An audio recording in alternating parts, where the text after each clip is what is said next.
All right, hello everyone and welcome to the newest edition of the Peyton Dwell Show. I'm Peyton Dwell, host of the Peyton Dwell Show. I hope you all are having a wonderful day today. And I'm going to do a quick recap of Divisional Round today and give you guys my biggest takeaways from Divisional Round weekend, my three biggest takeaways. Dwayne Haskins getting signed to Pittsburgh, I'm going to give you my thoughts on that. And Phillip Rivers retiring, whether or not he should be in the Hall of Fame or shouldn't be in the Hall of Fame. And then I'm also going to preview championship weekend, the AFC and NFC Championship games. And then I'm going to wrap it all up with Poll Peyton, where I have a couple of questions that y'all asked me throughout the week on my Instagram story. And I'm going to wrap it up with that. But first, if you are a supporter of the Peyton Dwell Show and you've ever wanted to debate me, I highly suggest downloading this app called SportsMe. SportsMe is an app where you can debate against sports personalities such as myself and other content creators as well. You can even create your own battles where everyone can join in as well. So what are you waiting for? Go download SportsMe and join the SportsMe-verse today. It's a really interesting app, guys. I'll be creating battles on there all week. You can debate me if you want. You can create your own battles and debate other people as well. It's a really great app. I suggest you go and check it out. So let's get into this. The great Phillip Rivers has announced his retirement after 17 seasons. Rivers spent the first 16 years of his career with the Chargers and the last season with the Indianapolis Colts. Phillip Rivers is one of those guys that were great and everybody loved him, but he never won a Super Bowl. So the question needs to be asked: should Phillip Rivers make the Hall of Fame? Should he be enshrined in the Hall of Fame in Canton, Ohio? Personally, I think he should be in the Hall of Fame. Phillip Rivers is 5th all-time in career completions, 5th all-time in career passing yards, and 5th all-time in career passing touchdowns. He's top 5 in nearly every major statistical passing category. Now let's compare him to the other quarterbacks of the famous 2004 draft class, Eli Manning. Everyone says Eli Manning is a Hall of Famer. Eli played in 8 less games than Phillip Rivers did, but somehow threw for 35 more interceptions. Eli also has a 500 record as a starting quarterback, but everyone claims that he should be in the Hall of Fame. But Rivers has more touchdowns, more completions, a better completion percentage, a better overall record, more yards, a better passer rating, and less interceptions than Eli Manning. I understand that Eli has 2 Super Bowls and 2 Super Bowl MVPs, and I know who those 2 Super Bowls were against. I understand that he beat Belichick and Brady, okay? I understand who they were against, and that certainly matters. Eli was a great quarterback. Don't get me wrong. But if Eli is going to be in the Hall of Fame, Phillip Rivers needs to be in there as well. He was drafted in the same draft as Eli and was better than Eli at playing the quarterback position. He has better numbers. But not all Hall of Fame resumes are perfect, okay? Like, you don't need a Super Bowl to get into the Hall of Fame. Joe Namath had a 500 record as a starting quarterback and nearly threw 50 more interceptions than he did touchdowns. But he is a Hall of Famer, and he's definitely deserving of it. Don't get me wrong. I'm just saying, Phillip Rivers' Hall of Fame resume isn't perfect, but it's a Hall of Fame resume, and he certainly should definitely get into the Hall of Fame, in my opinion. Speaking of another quarterback from the 2004 draft class, Big Ben Roethlisberger seems like he's on his way to retirement either this offseason. If not this offseason, then next offseason for sure. The Steelers are looking for a replacement. And who did they take a chance on? Dwayne Haskins. The entire AFC North is grinning right now. They're all hoping that the Steelers somehow believe that Dwayne Haskins as their next franchise quarterback, because they all know that if Dwayne Haskins gets the start for Pittsburgh, they immediately will become the worst team in that division, the worst team in the AFC North. I don't understand this signing. I don't get it at all. If they want to have him play with the second or third team just to get, keep practice competitive, then that's fine. I understand that. But if the Steelers actually want to evaluate Haskins to see if he can replace Ben Roethlisberger, then they will be wildly disappointed. A lot of people like to make the comparison of Dwayne Haskins to a potential kind of, Ryan Tannehill situation where Ryan Tannehill needed to change of scenery to truly perform. He needed to get out of Miami, went to Tennessee, and then was great. But the difference is Ryan Tannehill was actually a good quarterback in Miami. A lot of people don't know this, but Ryan Tannehill was never a bad quarterback. Ryan Tannehill rarely ever finished below 500 as a starter in Miami. When Ryan Tannehill was healthy, he started. Whenever Ryan Tannehill was hurt, his team played significantly worse without him on the field. Dwayne Haskins never had to be injured to get benched. He was just awful. He just was flat out awful. Every time that Dwayne Haskins has been benched, the team does better with the other quarterback, whether that be Case Keenum, Colt McCoy, Kyle Allen, Alex Smith on one leg, or Taylor Heineke from the XFL. They all played better than Haskins on that team. Haskins has a 3-10 record as a starter. He has barely completed over 60% of his passes, and he also only has 12 touchdowns to 14 interceptions in his career.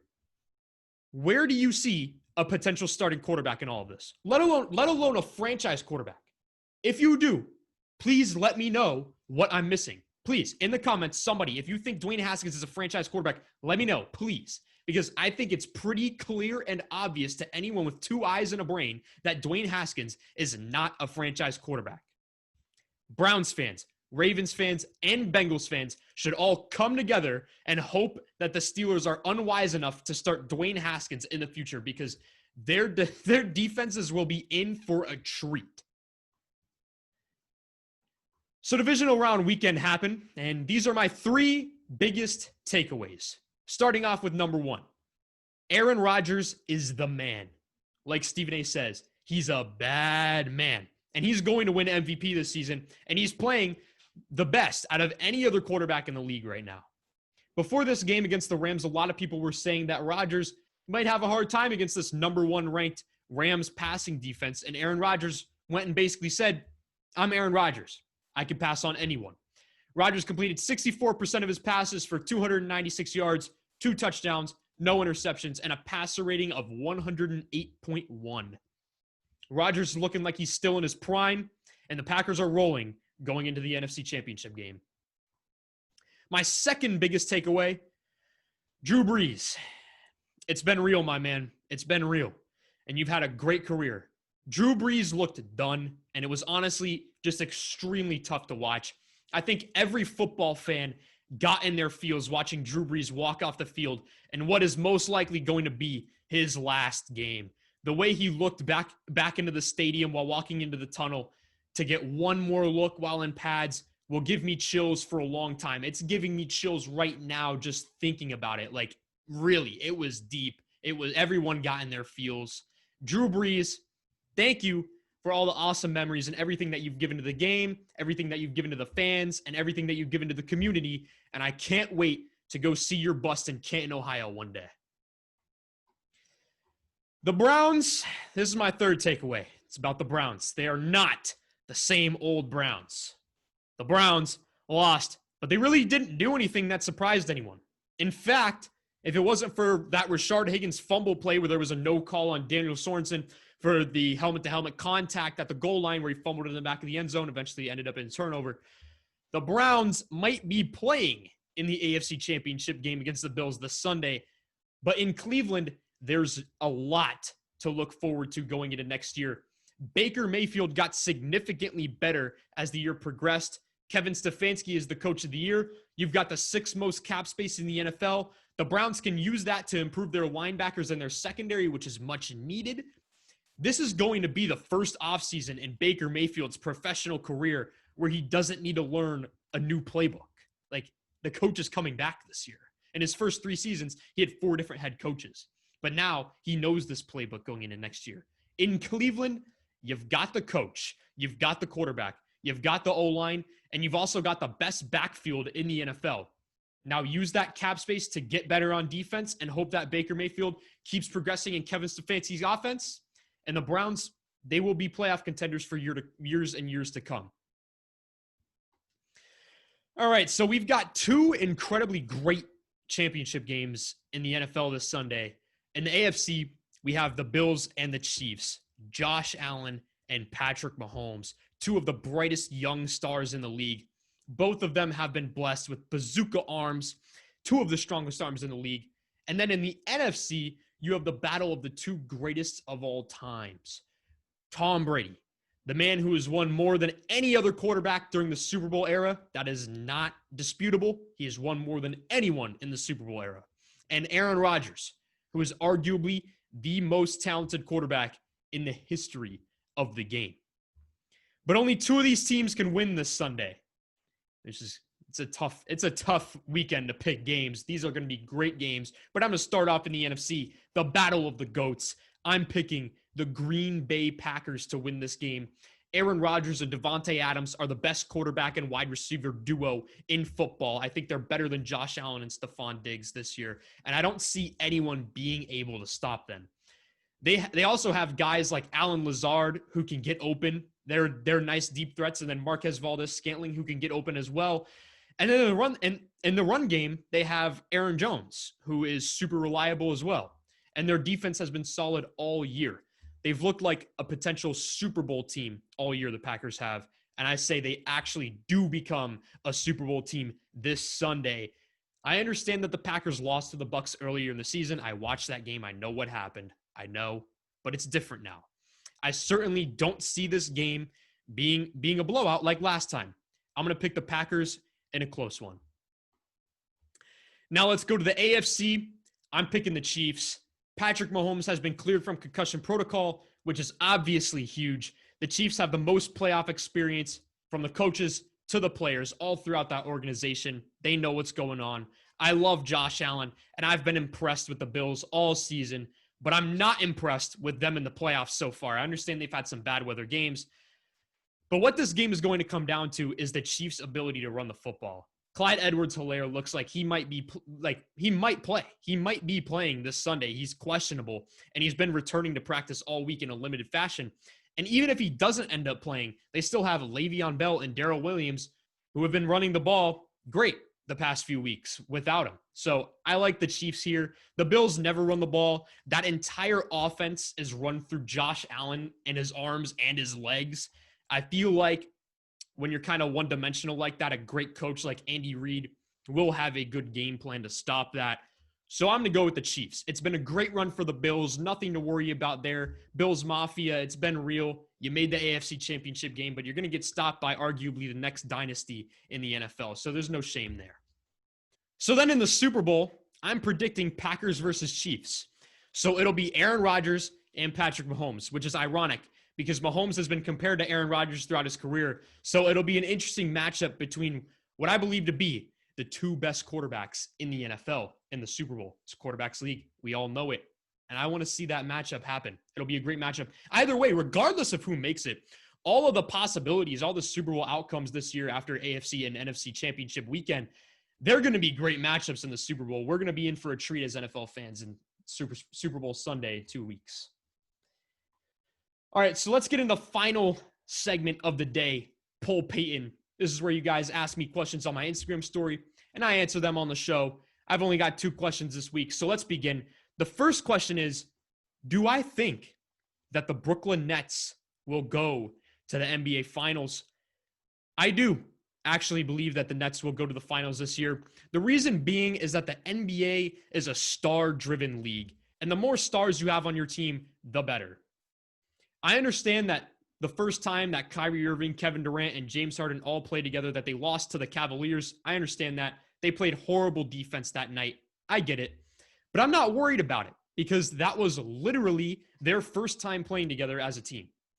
But the NBA is a star-driven league. Very rarely do you see a team like the Heat last year make the finals. They had no stars. And honestly, things might have been different if they weren't in the bubble. I also like Brooklyn's attitude after the loss. It's all smiles in Brooklyn right now. They all seem like they want to play with each other. I think the chemistry is not going to be a problem there like many people think. You know, they're like, well, Kyrie didn't want to be second to LeBron or this and that. I think they're all going to work together, and I think it's going to work fine. They have 2 main problems, depth and defense, and they're big problems. But that's why I say they make the finals but lose to the Lakers because the Lakers have it all. They have stars, LeBron and AD, and they can play defense, and they have a great bench. So give me Brooklyn to come out of the East, but lose to the Lakers in the NBA Finals. Now, the next question is really interesting. Do I think that Patrick Mahomes is better at football than LeBron is at basketball, I'm going to go with no. And here's why.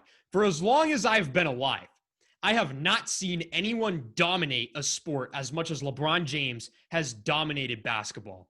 Now, I'm too young to have seen Michael Jordan play or Kobe in his prime or any of the great players before LeBron, but LeBron has defined my generation of basketball. LeBron James has been the best player in the NBA for at least in the conversation for like 15 years now. I don't remember the last time LeBron James wasn't the best player in the NBA.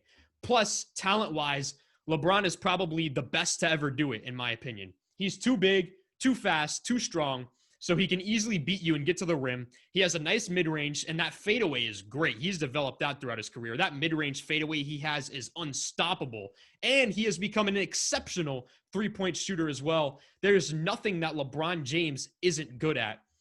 Patrick Mahomes doesn't necessarily have anything about his game that he isn't good at either, but I've seen Aaron Rodgers do it just as good or better. If you put Aaron Rodgers in his prime, or even Aaron Rodgers right now on the Chiefs, I don't think a lot changes. The Chiefs would be just as good or better with Aaron Rodgers.